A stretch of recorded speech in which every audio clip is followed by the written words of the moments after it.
Thank you very much.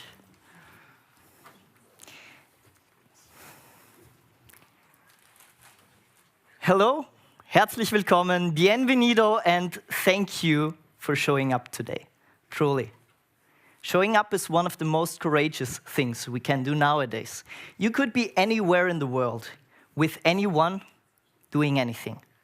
But all of you chose to be here today, to learn about how AI might change the future of education.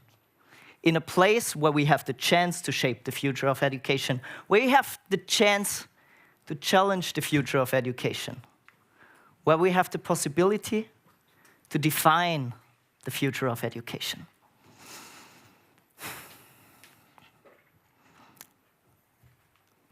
Let me ask you something.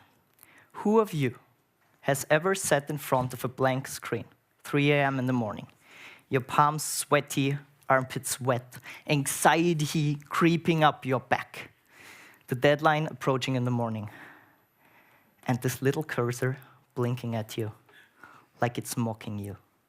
Blink, blink, blink. Hands up, who has ever felt this experience? You're not alone. And that is where this journey starts. Because 2 years ago, I did something that had no logical reason. I did something very irrational. I signed up to do something. I signed up to do a human experiment, not an artificial one. By the time I had already completed 2 master's degrees, I was teaching at university for 4 years. I was a professional in the industry. Yet I was curious about the future, curious about how can AI change the way we study and the way we teach. So I signed up for a 3rd master's degree. Of course, that's what you do. You see, my first 2 master's degrees, they already were so close to breaking me. I had nights where I was looking at textbooks, trying to code some programs. I was desperate. Back then, there was no ChatGPT, no Copilot, just coffee and chaos. Today, ChatGPT, DeepSeek, Bard, Gemini, NotebookLM, ResearchRabbit, a lot of AI tools. They don't just change the way we can do work, they have to change the way that we think. They have to reshape the way how we think education works. So I was curious, naturally. Has AI already changed the game? And if so, how? So I signed up to do a 3rd master's. I went back to school. I was curious. What happens if the professor becomes the student again, but with AI in my backpack? How does learning feel when it's not a solo mission, but an AI sparring session? And how do I have to change the way I teach to make my students thrive thanks to AI? 2 years later, I have my answers. Some of them surprised me. Some of them challenged what I thought I knew. And some of them changed the way how I teach, probably for the rest of my life. And today I want to share with you what I learned. And that is why I'm here. But let's talk about you. Let's talk about why you are here. You are not here for the hype, the headlines, the hallucinations. You are here because you want to learn what can AI do in education? How will it change? What is already possible? Some of you might be curious, how can I keep up in a world where technology changes faster than we can adapt?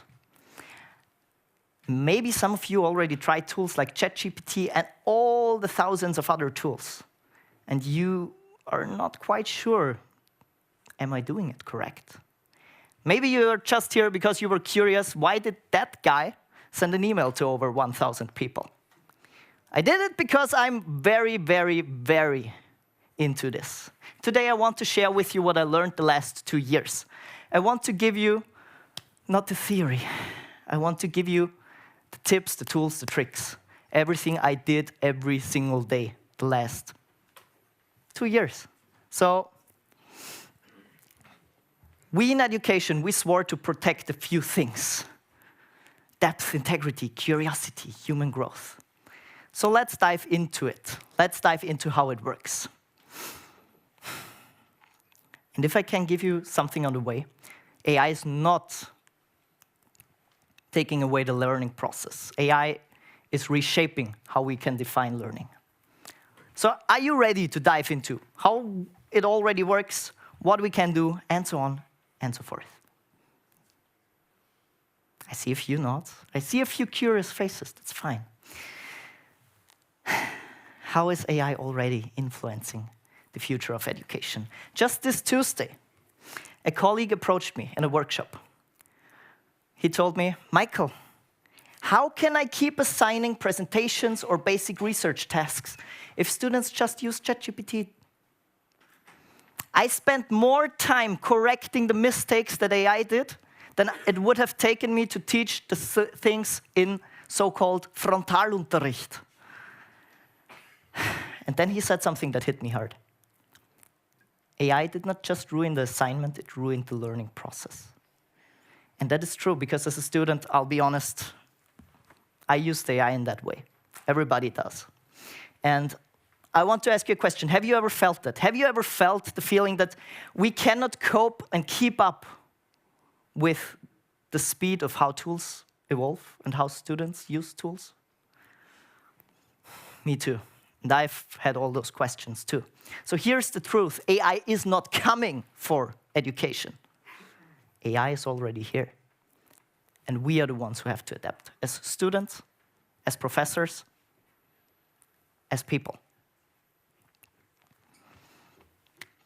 We have to go away from tasks that make students summarize stuff, over to assigning tasks where students have to understand, where they have to synthesize, reflect, and at the end of the day, create meaning. That is the way how my courses have to evolve. But while we stop asking, what is this, and go more to, why does this matter? What are the tools we can actually use? What does work today? I want you to leave this room today and try out at least one of the things I'm going to give you now. So I, of course, had to write a lot of assignments throughout the 2 masters. And in the 3rd master, I was like, let's do that with AI. So let's start with research. Apart from the fact that Google released Co-Scientist beta version a few weeks ago, and it already found a new way to repurpose a drug for cancer. And it's one of the most amazing AI tools I've seen so far. What can students, what can we as professors do today? Well, let's start by writing assignments. How did I do that? I generally just only upload my stuff to a tool like ChatGPT. I give it the lecture notes, I give it the literature.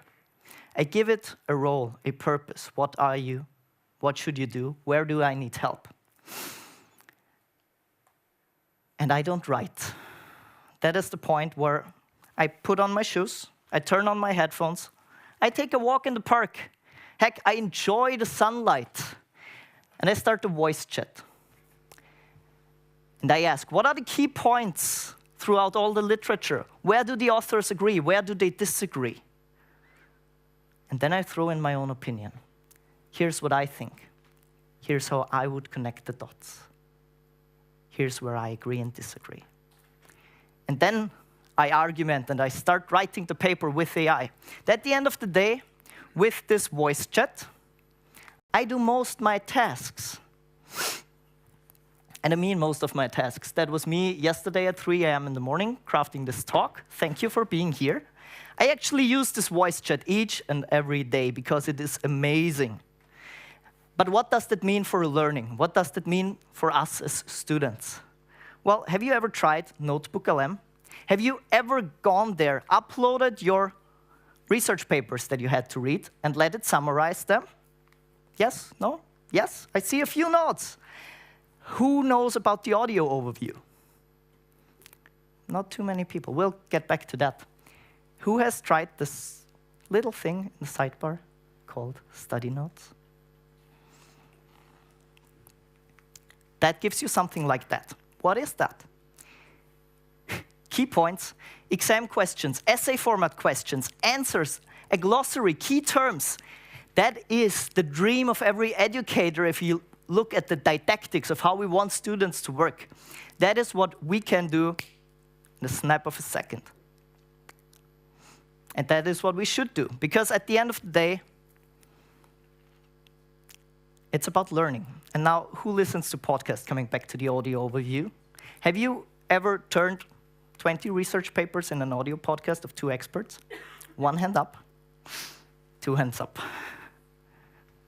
Artificial intelligence in our 21st century classrooms. We're going to unpack how what's being taught is changing and where AI fits into that whole picture. Exactly. And to help us make sense of all this, we've got 2 fantastic resources lined up. Takes about 3 to 5 minutes to generate this. And that brings us to the learning process. AI is not just a tutor. AI is personalized to us. It is what we every time wanted when we were students. It's a tutor just for us, personalized on demand. I trained ChatGPT to teach me. Hell, I trained ChatGPT to think like me. Who I am, what I need, what I struggle with. I told it, don't just educate me, challenge me, test me, walk the way with me. But just because something is possible does not mean it's right to do. That's where we have to talk about ethics. Because as a student, of course, I thought about why not let AI do all the work? Is that the right way to go? No, because we don't just lose effort if we do this, we lose integrity.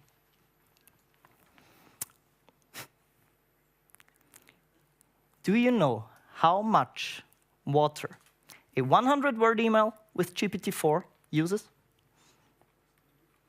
Around 1 bottle of water, half a liter. If you walk out here today and there's just one thing you do, I want you to watch the AI dilemma. It's made by Asa Raskin and Tristan Harris, the people who created the social dilemma. And if it's the only thing you do this semester, please watch it, because it might be the most important thing you do all semester. At the end of the day, what we all have to learn, what we all have to think about is ethics too, because we have to understand what data is okay to use and what needs to be kept private. Where can we use AI and where is it absolutely not okay to do that? Because of ethics, because of bias, because of equity. So yes, AI is here, and it changes the very way we teach, we learn, how education works, in my personal opinion. 3 semesters is how long I'm running this experiment now. And AI did not do the work for me. It made space for my thinking. I would love to go way more into detail. But let me bring it back to something that I think is very important here. 60 years ago, 60 years ago, something happened. But before I tell you, I want to ask something of you. I want you to start to reflect, to rethink how you use AI. Because 60 years ago, people were afraid of the typewriters. So IBM came up with a very awesome video. IBM tasked Jim, the creator of the Muppets, to create a video about typewriters. And they came up with a video that is so relevant today that I decided to share it with you today. Because we have to think about what does learning look like in the future, and we should not be afraid of AI changing the future. Because it is totally fine to let machines do the work, but let the humans think. But what I mean by that, well, let's have a look. Machines should work. People Should think. Machines should work. People should think. So I don't do much work anymore. I'm too busy thinking. So if there's one thing I want you to take away when walking out of this room, try the tools, test them, think with them. My name is Michael the Maker, and I say thank you for being here today.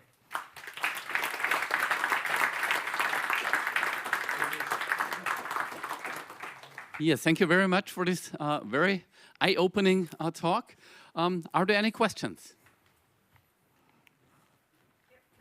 Yeah, well, Thank you.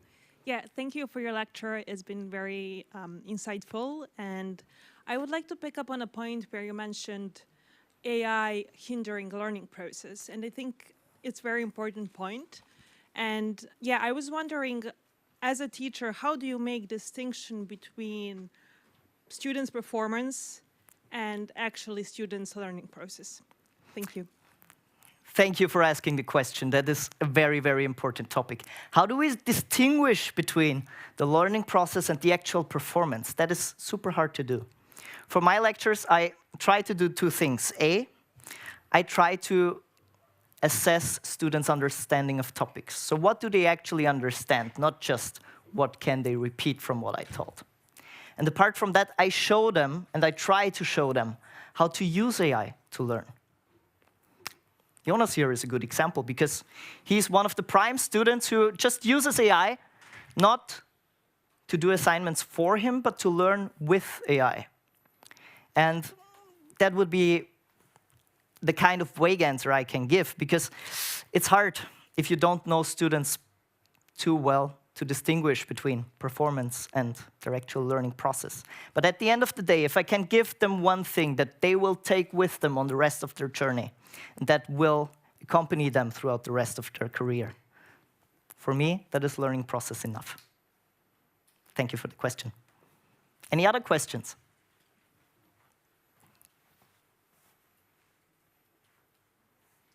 okay, then thank you very much, Michael. Thank you. Also have a small present for you. Oh, thank you.